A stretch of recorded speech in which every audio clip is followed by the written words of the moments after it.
तर मराठा आंदोलक मनोज जरांगे पाटील यांनी त्यांना दिलेलं पोलीस संरक्षण तत्काळ काढून घेण्याची मागणी पोलीस अधीक्षकांकडे केली आहे। जरांगेंचे सहकारी किशोर मरकड यांनी तसा अर्ज दिलेला आहे। जरांगेंनी धनंजय मुंडेंवर आपल्या घातपाताचा कट रचल्याचा पुन्हा एकदा आरोपही केला आहे।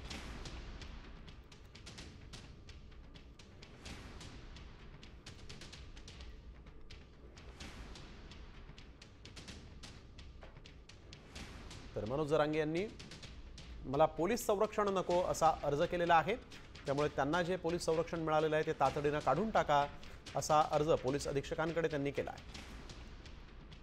मनोज जरांगेंचा हा अर्ज आपण बघतोय। मला पोलीस संरक्षण नको असं त्यांनी जालनाच्या अधीक्षकांना सांगितलेलं आहे, त्यामुळे तातडीने हे पोलीस संरक्षण काढून टाका असं मनोज जरांगेंनी निवेदन दिलेलं आहे।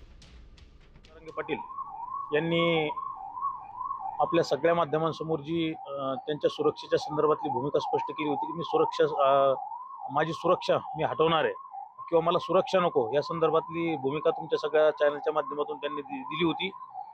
त्यानुसार आज पोलीस अधीक्षक साहेबांना त्या ठिकाणी या सुरक्षा हटवण्यात यावी या संदर्भातलं निवेदन मनोज दादा जरांगे पाटील यांच्या मार्फत आपण दिलेलं आहे।